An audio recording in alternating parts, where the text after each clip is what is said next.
Nang sumunod na araw, dahil wala na umano ang Subterranean at Deep Sea King ay lumilitaw ang sinaunang hari ng angkan ng mga halimaw na Terror Lizard para siyang mamuno sa mundo.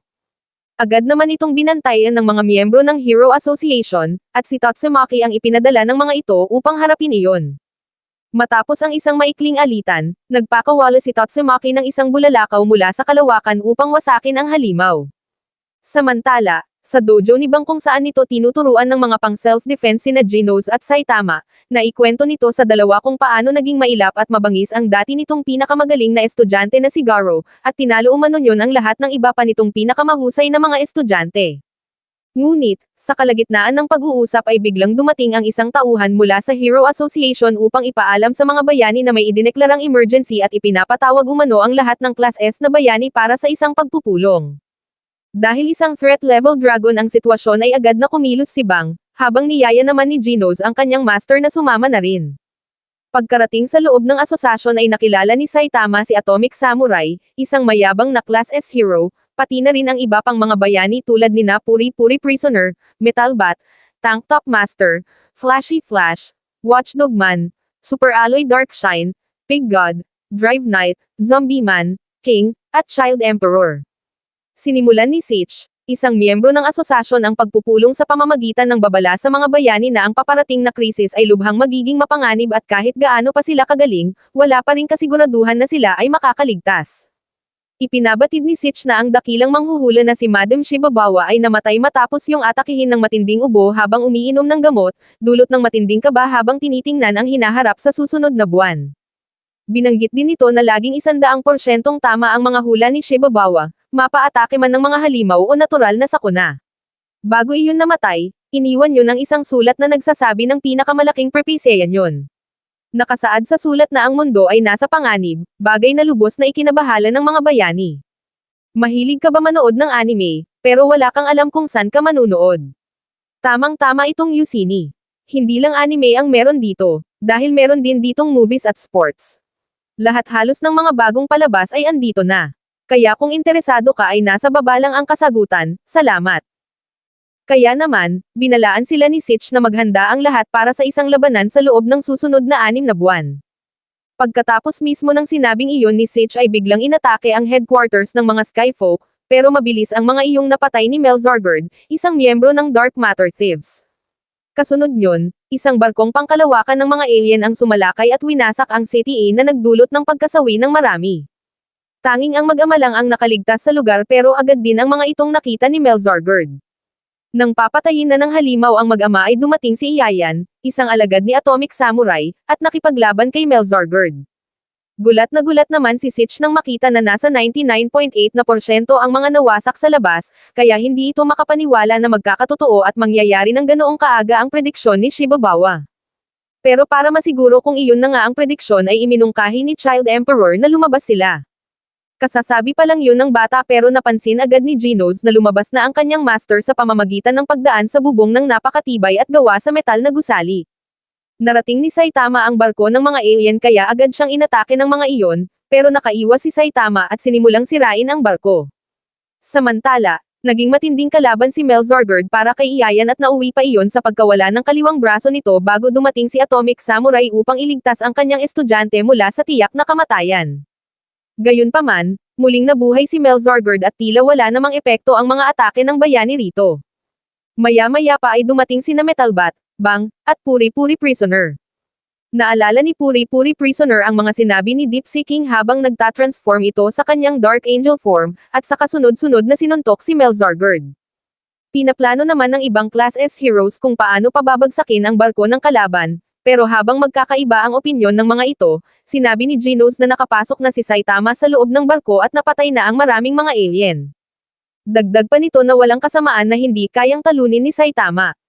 Doon ay nakaharap ni Saitama si Groribas, isang alien, at gamit lamang ang isang suntok ay natalo niya iyon. Pagkatapos ay patuloy na sinira ni Saitama ang barko habang iniisip kung nasaan na ang pinuno ng mga kalaban. Sa huli, makikitang nakaupo si Boros sa trono nito. Nagreklamo naman si Heryuganshuk sa pagkatalo ni Groribas dahil ibig sabihin ay silang dalawa na lang ni Melzargard ang natitirang elite fighters sa barko. Habang panay sa pagrereklamo ay biglang dumating si Boros kaya ipinaalam dito ni Hiryuganshop na labis na napinsala ang barko dahil sa pagsalakay ng isang tao, ngunit kalmadong sinabi ni Boros na huwag itong matakot dahil hanggat hindi umano nagagalaw ang power sphere ay hindi rin mapapabagsak ang sasakyang iyon. Agad na ibinalita sa telebisyon ang kasalukuyang nangyayari sa CTA upang magbigay babala sa mga tao, at napanood din iyon ng iba pang mga hero kabilang na si Sonic na Noy inihahanda ang kanyang samurai. Sa ibaba ng barko ay tila walang saysay ang mga pagsisikap ni Puri-Puri Prisoner na talunin si Melzargard dahil agad na nakakabawi at muling nabubuo ang katawan nito, kaya naman sinabi ni Yayan sa ibang mga bayani na wala ng silbi ang pagpapatuloy ng kanilang pag-atake. Binalaan din niya ang mga ito na mag-ingat at iwasan ang mga pag-atake ng halimaw dahil isang tira lang yun ay naputol agad ang braso niya. Gayunpaman, sinubukan ni Bang na patalsikan ang halimaw, pero sa halip na mapuksa ay ipinag-utos pa ni Melzargard sa isa pa nitong ulo na lumipad at kontekin ang barko para sa pambobomba. Ngunit bago pa man ito makalayo ay hinampas ito ni Metalbat at pinabagsak. Kasunod yun ay sinabi naman ni Hiryuganshop kay Melzargard sa pamamagitan ng telepathy na may malaki silang problema dahil nakarating na naman si Saitama sa isa pang pinto, kaya kailangan na umanong tapusin ni Melzargard ang mga hero at bumalik na sa loob ng sasakyan. Kasabay ng pangyayaring iyon ay nagawang sirain ni Saitama ang malaking pinto sa harap nito bagay na ikinabahala ni Hiryuganshop. Nagsanib puwersa naman sina Atomic Samurai, Puri-Puri Prisoner, at Bang para sabay-sabay na umatake kay Melzargard, habang muli naman ang mga itong pinaalalahanan ni Iyaya na walang epekto ang mga direktang pag-atake sa halimaw. Hinimok nito ang apat na umatras muna at pag-isipan ang mas epektibong paraan para harapin ang sitwasyon. Pero sa halip na makinig ay patuloy ang mga iyon sa pag-atake kay Melzargard, habang sinasabi kay Iyaya na iyon lang ang tanging alam na gawin ng mga ito. Muling nag-usap sa pamamagitan ng telepathy sina Melzargard at Hiryuganshop, kung saan sinabi ni Melzargard na walang tigil sa pag-atake ang mga hero kaya humiling ito na pasabugan ang mga yun ni Hiryuganshop nang sa gayon ay makabalik na ito sa loob ng sasakyan. Dahil doon ay agad na kumilos si Hiryuganshop para abisuhan ang artillery crew, pero hindi pa man tapos sa pakikipag-usap si Melzargard ay bigla itong inatake ni Atomic Samurai dahilan para tumalsik ang bahagi ng ulo nito. Kasabay niyon ay natuklasan ni Metalbat ang isang holen sa loob ng katawan ng halimaw na pinalo naman nito ng batuta na siyang ikinamatay ng lumilipad na ulo ni Melzargard. Agad na ipinaalam ni Metalbat sa iba pang mga hero ang tungkol sa kahinaan ni Melzargard kaya agad na tinadtad ni Atomic Samurai ang katawan ng halimaw, nang sa ganon ay may matamaan umano itong holen. Samantala, dahil malapit nang marating ni Saitama ang kinaroroonan ni Hiryuganshop ay sinubukan nito na paalisan na si Saitama sa loob ng barko. Sinabi ng ating bida na iyon nga ang gusto niyang mangyari pero naliligaw na siya. Dahil doon ay itinuro ni Hiryuganshop ang daan palabas, pero sa halip na sundin ay sa kabaligtarang direksyon nagtungo si Saitama kaya narating nito ang control room. Sa wakas ay natagpuan na ng ating bida si Hiryuganshop na may pambihirang kapangyarihang telepatiko na kayang manipulahin ang kahit ano. Ngunit sa huli, binato lang ito ni Saitama ng isang maliit na bato na siyang agad na tumapos dito. Habang nangyayari iyon, abala naman ang Dark Matter Gunner sa paghahanda para sa isang malakas na pagpapasabog. Pero pagkatapos pakawalan ang mga bomba, lumitaw si Tornado at pinigilan ang mga bala habang nasa ere pa lang, sabay sermon sa apat pang bayani na nakikipaglaban kay Melzargard. Pagkatapos ay pinabalik nito ang mga bala at pinatama iyon ng buong lakas sa barko. Samantala, kasunod ni Moomin Rider ay pumunta rin sina Stinger at Lightning Max kay Busho para sabihin na nais din nilang tumulong. Sa CTA, nakuha ni Bang ang isa pang holen mula sa mata ng halimaw, pero mabilis na nahampas ni Melzargard ang sementong kinatatayuan ni Bang kaya direkta itong tinamaan at dumikit sa pader ng isang gusali at nawalan ng malay. Sa natitirang isang ulo ni Melzargard, nagbanta ito na dudurugin ang ulo ni Atomic Samurai, kaya't gumanti iyon matapos makita ang kalagayan ng kapwa bayani. Natagpuan naman ni Saitama si Boros na iniskan siya para malaman ang kanyang lakas, at sinabing si Saitama ang pinakamalakas na mandirigma sa Earth na may walang hanggang enerhiya. Iginalang ni Boros si Saitama at ipinakilala ang kanyang sarili, kasama ang propesya ng isang manghuhula na nagdala sa tagapamahala ng sansinukob sa daigdig. Ngunit sinuntok ito ni Saitama matapos mainas sa mga sinabi nito, at sinabing hindi siya maaaring umatake ng ibang planeta para lang mawala ang kanyang pagkabagot. Sa gulat ng lahat, nabuhay pa rin ang alien matapos ang suntok, at nabasag ang panlabas na anyo nito na pumipigil sa matinding kapangyarihan, dahilan para lumabas ang tunay na anyo ni Boros. Gayunpaman, hindi nagpatinag at patuloy na nakipaglaban si Saitama kay Boros, na siyang dahilan ng pagkawala ng isang braso niyon. Kasabay ng pangyayaring iyon, nagpaalam na si Drive Knight sa iba pang mga hero, pero bago tuluyang umalis ay sinabi nito kay Genos na isa umano si Metal Knight sa mga kaaway ni Genos kaya dapat itong mag-ingat. Sa ilalim naman ng sasakyan, nakikipaglaban pa rin ang mga hero kay Melzargard, pero sa huli ay winasak ito ni Bang matapos nitong matagpuan at sirain ang huling Holland sa huling ulo ng halimaw bagay na ikinatuwa naman ni Puri Puri Prisoner, subalit sinabi ni Metalbat na meron pa silang problema dahil naroon pa rin ang higanteng sasakyan. Sa di kalayuan ay nailigtas naman ni Muman Rider, Stinger, at Lightning Max ang ilan pang buhay na mamamayan ng CTA. Samantala, pagkaraan ng matinding labanan ni Saitama at Boros ay doon na isiniwalat ni Boros sa ating bida ang kakayahan nito na mag-regenerate.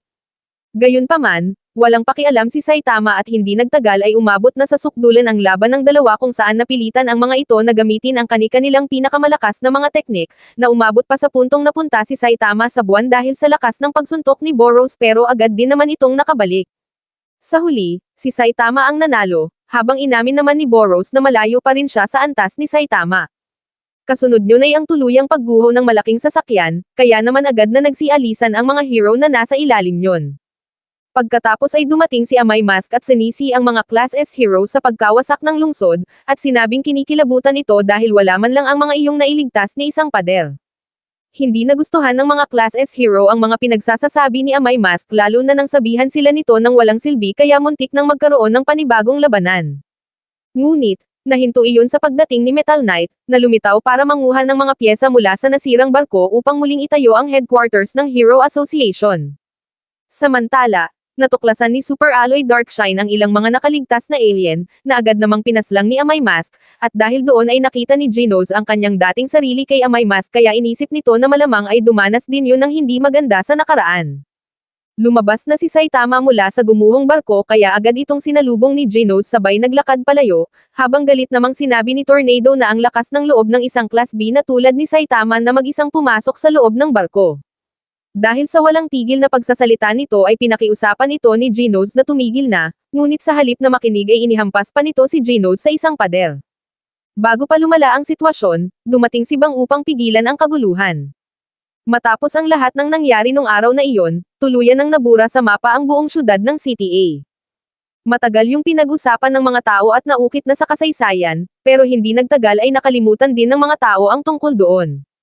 Simula rin noon ay mas lalo nang pinatibay ang headquarters sa pamamagitan ng paggamit ng matitibay na bakal at paglalagay ng daan papasok at palabas, nang sa gayon ay mabilis nang makakalabas papunta sa syudad ang mga hero. Sa huli, lumitaw si Pluten, isang dragon level na misteryosong nilalang, sa CTZ at nagdulot ito ng matinding pagkawasak sa lugar. Ngunit agad din itong tinalo ni Saitama gamit ang isang suntok lang, habang sinasabi ng ating bida na bumalik na naman ang kanyang buhay sa mga one-punch na laban.